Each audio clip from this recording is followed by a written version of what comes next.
Royce, Royce, Schulte, showtime. Say that That's 3 me. times. Yeah, How are you? I'm doing good. All right. Show's on the road again today. Streaming to you via Starlink as well. So the topic today is the invisible tax and blending operations and how real-time measurement eliminates this. So you've been hearing this a bunch. Talk to me about that. Yeah, so a lot of discussions as we go into plants and talk to plant operators. It's normally a manual process, and so their hands are on the steering wheel, if you will. They're controlling the feed rates. They're controlling the adjustments that are being made, depending on the operator. Obviously it changes based on the shift, based on the operator, and looking for ways to possibly automate and where their hands are off the wheel and go into an automated phase where they're really in cruise control and they're monitoring production. This gives confidence. This gives immediate data, and it's protecting profitability, right? It is, and less frustration. So less uncertainty as far as what's going on and more clarity. So you hear about the frustration a little bit. Give me an example, Royce. I think I've seen it. I've had the discussion more at the operations level where they're looking at production or yields, but across shifts or across time, and the frustration is they're trying to hit a target and their average is they're delivering the target, but when you dig into the detail of the data, it's all over the board, and so wanting to have something that's more consistent regardless of who's setting at the wheel or setting at the monitor. So when you dig into the data, do they realize that until you kind of do that with them, that they're all over the board? Well, so it's an after the fact. So normally they're capturing that data at the end of production, and so they've got an ongoing record. And then as you look at the data, where they always start is the average. Where's average? Where is it operating?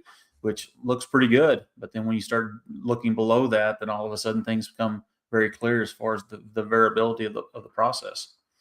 So the other day, Royce, I was thinking about Tesla. They have that FSD. It's called full self-driving supervised. Even in some countries, I think the Netherlands or somewhere, it's full self-driving. You just get in the car, you tell it where you want to go, and it goes.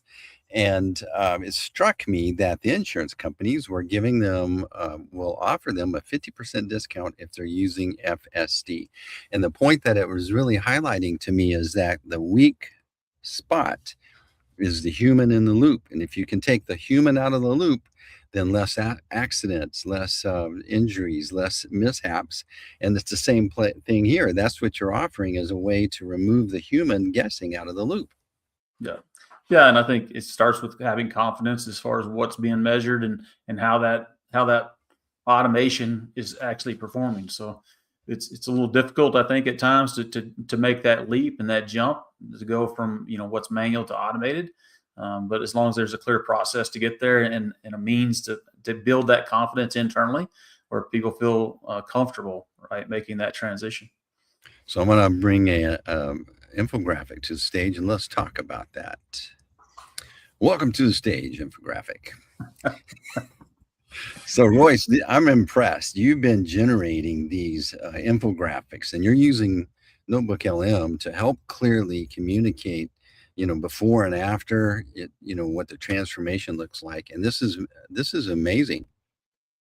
Yeah, and these are just keywords that came out traveling last week. And, the movement from that hands-on to cruise control were words or descriptions that happen, going to plants through the course of the week. And so that demonstration as far as, that there may be an adjustment or there may be a difference between not only operators, but timing. And the example that was given is during the day, they feel fairly comfortable pushing the plant, right? But as they get into that night shift, there's less of a desire to have an issue, right? So they start potentially backing off, right? Not wanting to push. And so again, not to put themselves in a position where they're not comfortable, but equip them with the tools where they can shift to the right-hand side where they're monitoring, they're observing, they become very comfortable, and you see less variation regardless of who's at the wheel, right? Who's at the monitor or what shift is operating. So talk to me about the just to be safe tax. So it's interesting. It framed it as a just to be safe tax. So I think that really has to do with the variability. With at points where they may be overfeeding, or on the other side underfeeding. Mhm. There's probably as many examples to underfeeding because they don't want to have a problem, which is understandable. Right? But get to a point where it's always the same, and they can be very comfortable and operate in a much tighter range versus having the pendulum swing from left to right all the time. That's interesting. You think about when you add like soy sauce or something, and you go, "All right, I'm just going to do a pinch," but invariably you go another, right? And it's something about us humans that we have to do that little bit of extra. Yeah, I think you just described how I cook. Always overfeeding. So that just to be safe tax, that's interesting. You're never confident with your first input. So you do another adjustment just to be safe. That's a great way to think about it, but that's just true life in anything that you do. Sure. And then the last one, just being reactive. So, people, if they don't have the tools at their hands where they get it in real time, they're reacting. So they get the numbers at the end. At the start of the next day, they're resetting the batch, they're resetting the numbers, they're going in and potentially recording it or entering it in a spreadsheet. And so by that time it's too late. And so, and if they're making an adjustment, then that's when they generally over adjust, right? Of taking it up too much or down too much, just because of what they saw the prior shift or the prior day. And so the aspirational to the right, that's where they want to be, that's where they prefer to be, that's where the whole organization thinks they are at times, don't they? Yeah, so I think this is where people aspire to move to, and so the fact that as they can start measuring in real time, and then as they gain confidence on what that measurement is, and where they have the tools and resources to start automating some of their systems and processes, then it builds upon itself to a point where, just like if you're driving today with adaptive cruise, you set the cruise. You mentioned self driving, so you're in the lane, traffic speeding up, slowing down, you're adjusting, or the system's adjusting as you go. And I think that's probably a good illustration of where people would like to be, and where they're monitoring and then making informed decisions as far as any further adjustments. I like the Cadaro cruise control. That's you have three C's there, right? That's a great term, but it's also, when you think in that adaptive cruise control, when the traffic slows down, your car slows down, or if it speeds up, it speeds up. And what's it preventing? A bunch of rear ends, a bunch of jerkiness. It's keeping everything efficient. So once you kind of relax and learn to trust that part of the cruise control, the adaptive cruise control, it's well, it can prevent you from running up behind somebody. Sure. Well, in some of these plants, ethanol processing was what came up recently. So, say they're adding moisture based on feed rate, they're adding moisture to the slurry. So, if the feed rate goes down, then if they haven't adjusted the amount of moisture going in or water, so it's going to become too wet, right? Or the opposite, if the feed rates are going up and they haven't adjusted, it's too dry, and so it's not going to flow the same as it was through the overall process. And what's becoming clear is that having the precision on the front end just is exponential as it goes through the rest of the process. And so as you have a lot of variability, there's no way really to manage the back end of a process when you have a significant variability on the front end. You have in here in the notes, and I was just thinking about it while you're talking. It says beyond reducing waste and improving consistency, what emotional and operational benefits come from this process. You're actually bringing teams together that are working more complementary, instead of like, hey, I need to audit your numbers because I don't trust your numbers, or when are you going to turn those in, so we have more clarity. You're bringing them in to more of a partnership where it's more, well, they gain more confidence. Sure. Well, and ideally, we move the organization to a single set of numbers, right? So no longer do they each have their own. It's our numbers, and so obviously you got to make sure that they're accurate and they're meeting the needs of the different people within the organization. But as we move to a single set of numbers, then there's greater visibility and greater accountability as far as performance. Well, this is excellent. So you were on the road last week, and so this topic became like really more apparent to you, right? Yes, yeah. So as continue to have an opportunity to visit more plants. 2 weeks ago, we were at that ethanol workshop. From there, we had a few leads of people that wanted to have site visits, or that we had people in the queue. So, whether it be in ethanol or other processes, anywhere that they're batching or processing other materials. I mean, it's been consistent. It may be a different industry and it may be a different material handled, but some of the same challenges and some of the same opportunities. So from manual guesswork to process, the Cadaro cruise control process. I love this graphic. It's showing a great story and transformation, but it's all truth.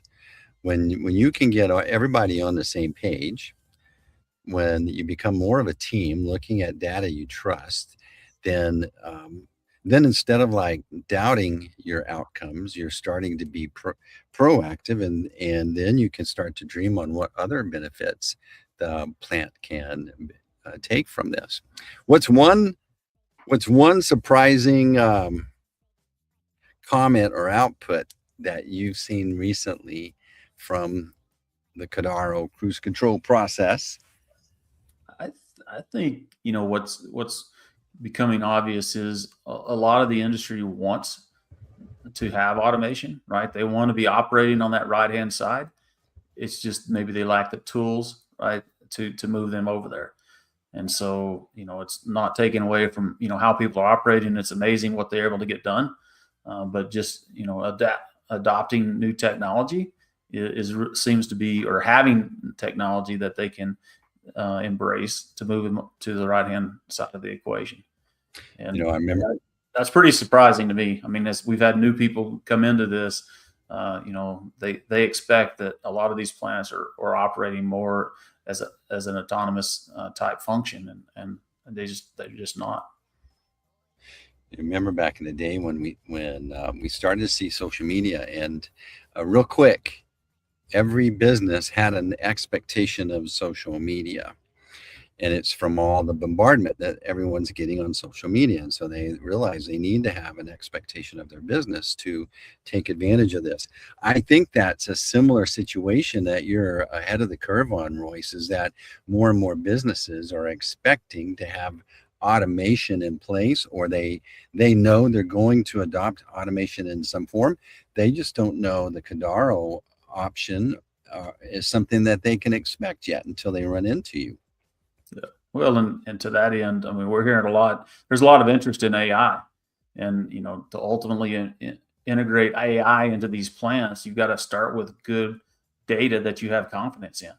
And so we feel like that's, not only can we help enable the automation of the plant, but over time we continue to bolster the amount of digital information, right, as far as operations on what is normal, right, what is optimum.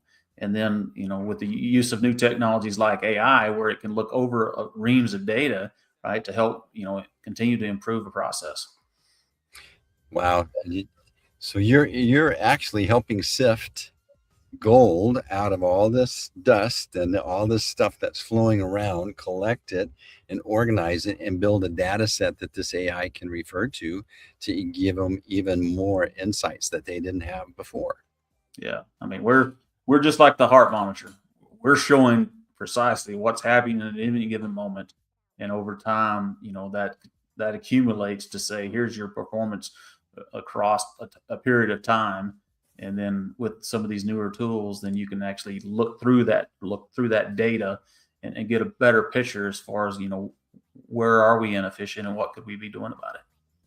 So you mentioned site visit earlier. Let's say that someone is listening to this or runs into this. What's it look like? How do I set up a site visit with you? Well, with your help. So now if people go to our website, www.cadaro.com, they can go in there and they can select the time. And so there's an area in that you can select for a site visit review. and a lot of those are being done virtually. So select a time that's convenient for you on our schedule, and that automatically books it. And actually have some meetings tomorrow that have been booked that way over the website. Awesome. So we have this sexy QR code with the Cadaro C. It's all branded right there. Royce, did you ever think you'd grow up and have a company with a sexy branded QR code? Definitely not. Not, but it's powerful. So if you're, you just put your camera on that, click on that link, it'll take you and you can start interacting right away and set up a time to get with Royce, see what you need, see what it looks like. It doesn't just have for models, he's got different types of subscriptions as well. So whether it's an OpEx, whether it's a CapEx, whether it's all your X's or in Texas, we've got it, right? That's right. All right, Royce, good job today. Reach out to Royce. Royce, any last words before we send you off? Yeah, our famous line: we measure, you manage. That's right. So connect so you can start to manage because you got the measurements. All right, another episode of the Bolt Truth, putting her to bed, and that's a wrap.